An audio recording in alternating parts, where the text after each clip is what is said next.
What an ending.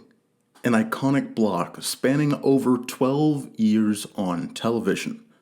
Of course, there's no way Time Warner, now Warner Media, would drag Kids WB's rotting corpse back to the table and awkwardly force the brand to be something it never was, right?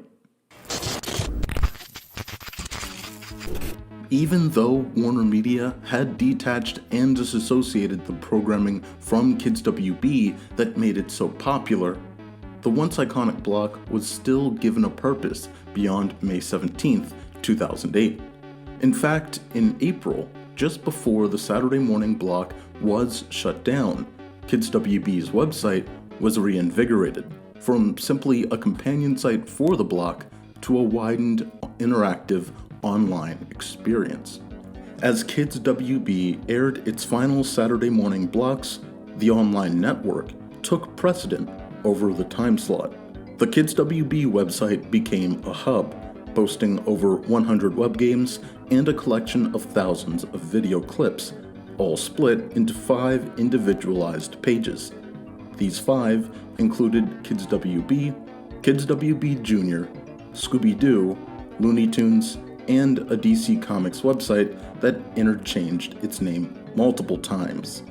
The Kids WB Jr. website was anchored by clips of Baby Looney Tunes and a collection of Flash games featuring characters from Hanna-Barbera and WB properties. By no means did the company attempt to build a competent rival to places like Nick Jr. or PBS Kids. It was simply content Warner Brothers had already made aimed at a younger demographic.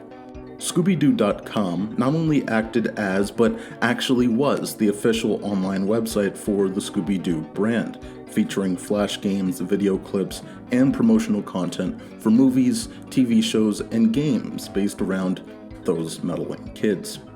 Looney Tunes' website operated identically to Scooby-Doo's website, while the DC Comics website altered its name to whatever Warner Brothers came up with at the time, shifting from DC Hero Zone to DC Beyond to DC Nation until landing on DCKids.com.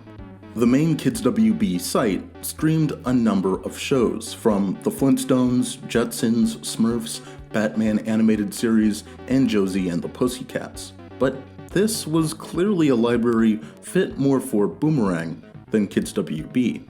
At launch, corporate expectations were that the Kids WB name would attract fans, as Mattel and McDonald's became the platform's launch advertising. However, shifting Kids WB to an online-only platform, especially in a time before the streaming age, would be difficult not only because of the average household internet speed in the US at the time, but the bigger issue of moving your audience from one platform to another. This is a graph from Google Trends showing the search traffic of Kids WB. The x-axis tracks time, and the y-axis tracks interest. As you can see, while searches generally declined over time, the difference in search interest before and after the Kids WB's shift to being a block on the CW is stark, and it bottomed out even more by the time KidsWB.com became an online interactive network. Very few were ever going to make the jump from the TV block to the website, or more importantly, few even cared that Kids WB was still around. To most of the world, Kids WB ended in 2008.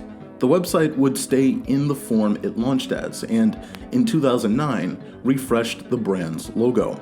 The update emphasized the B of WB and tightened the overall logo design. The KidsWB.com hub quickly became much more of a cheap promotional area for content produced under Warner Brothers Family Entertainment, and in 2013, a large percentage of video clips were pulled off the website. It came as no surprise when, in 2015, Warner Media found the Kids WB name so irrelevant, the hub was rebranded and redesigned again. The 5 websites were pulled into 3: DCKids.com, LooneyTunes.com, and Scooby-Doo.com.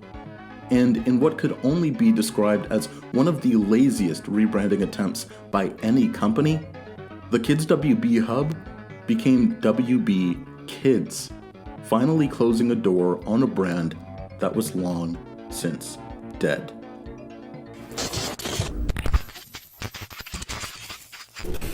The long-term legacy of Kids WB beyond the brand itself extended through Kids WB exclusive shows shifting to Cartoon Network. Mucha Lucha, The Batman, Crypto the Superdog, Shaolin Showdown, What's New Scooby-Doo, and Static Shock landed on Cartoon Network in the mid-2000s and stayed until the end of the decade. Gotta catch them all. Well, Cartoon Network has them all. More Pokemon episodes than anyone, ever. The only way to get more Pokemon is to move to Japan. Pokemon was the greatest showcase of the wider Warner Bros. Leadership shifting programming momentum.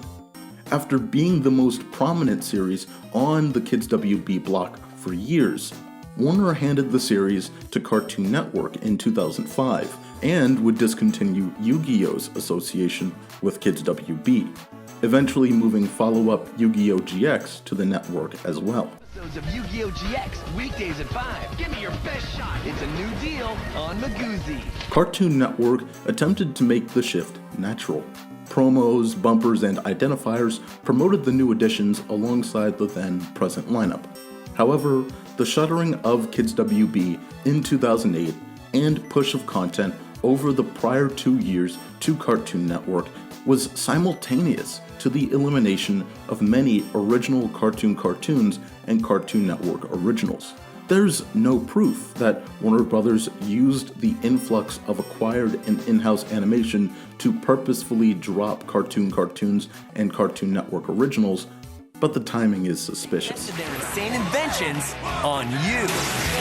Johnny Test premieres Monday, January 7th at 4 p.m. It's high test. Whoa! Who busted it, Grumpy? Only on Cartoon Network.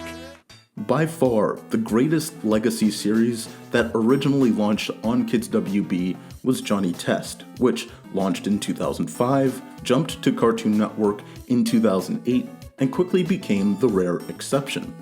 All other Kids WB transferred series would generally serve as filler between more popular Cartoon Network content, but Johnny Test became key to Cartoon Network's ratings for years, up to its abrupt finality in 2014.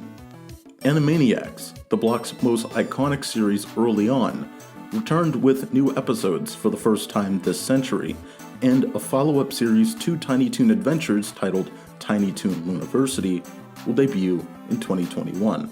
Neither will be aired on a Saturday morning block, but instead released on the new and modern multimedia format. Streaming services. Animaniacs has debuted its first season on Hulu, while University will release in 2021 on Warner Media's overrated and overpriced streaming service, HBO Max. The heyday of Saturday morning cartoon blocks was an era when multimedia titans controlled you, your kids, and your family's time. An era when Oprah would have millions rushing to get in eyesight or earshot of a TV, when the evening news was your access point to the latest global affairs of the day, and unless your household had cable, your only chance to watch cartoons was to be awake on Saturday mornings.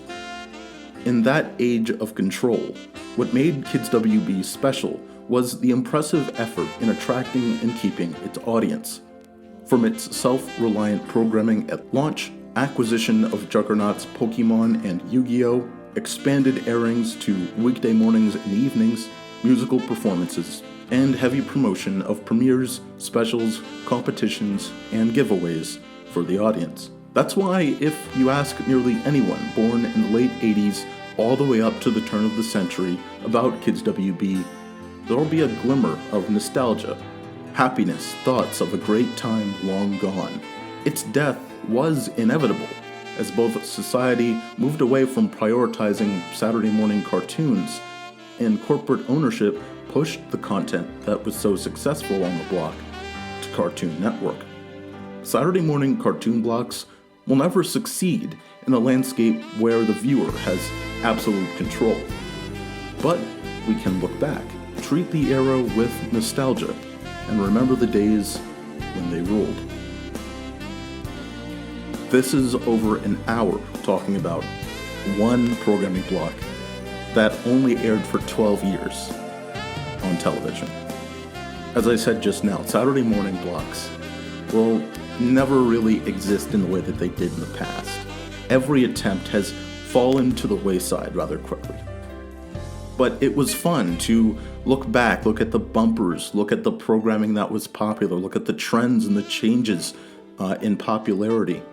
Watch the rise of Cartoon Network's attraction compared to that of Kids WB, how at one point Kids WB even rivaled Nickelodeon. These were all very fun things to research. And it gave me a really fun look back at an era that I am very nostalgic about. As I mentioned in a podcast a while ago, Kids WB is not something that I remember much because I had cable. My family had cable when I was a kid. I was born in the late 90s, so my cognizant knowledge of Kids WB is only from 2005 to 2008. I had no clue that the website existed. And I pretty much only remember the back half of its existence. Thank you all for actually going this far and watching the content. This really did take a long time, as I said in the beginning. This started out as a script in 2018, late 2018, got the script done in the middle of 2019 because I wanted to keep adapting it. Started editing it in the beginning of 2020, released it in March. Warner Media copyright claimed pieces, so we had to go back, work out the areas that were claimed, and re-release it again. But again, I really hope you guys enjoyed this deep dive into the Saturday morning block that is really popular, and there will be more Attack the Block. This is just a very busy time for me, and stay tuned for more as always, guys.